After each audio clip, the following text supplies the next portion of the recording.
Les dispositions à prendre justement sur l'aspect fiscal. Et je reviendrai sur les questions après si vous voulez bien.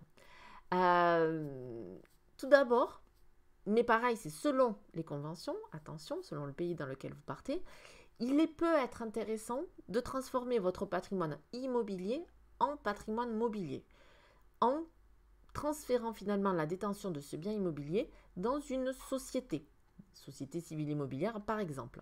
Dans ces cas-là, finalement, vous transformez la nature juridique du bien détenu. Vous détenez initialement un immeuble. Par le transfert dans une société civile immobilière, vous ne détenez plus l'immeuble, mais des parts sociales. Ça permet de détourner certaines règles civiles et fiscales.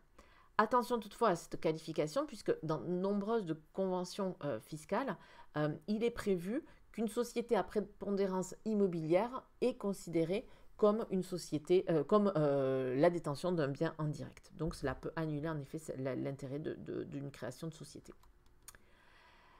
Et finalement, disposition à prendre quand on part pour éviter la fiscalité, puisque donc on l'a vu, hein, c'est quand même une taxation à 20% dès le premier euro, 30% dès 27 000 euros, plus les prélèvements sociaux si jamais vous n'êtes pas dans l'espace économique européen.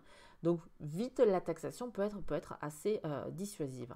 Donc pour cela, on a tendance à privilégier les solutions qui ne génèrent pas de revenus imposables.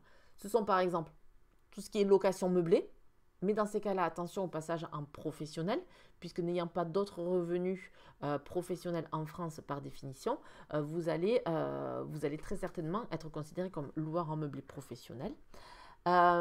Privilégiez aussi également tout ce qui est investissement immobilier en nue propriété. Comme ça, donc du coup, vous n'avez pas de revenus pendant cette période de démembrement, donc pas de taxation.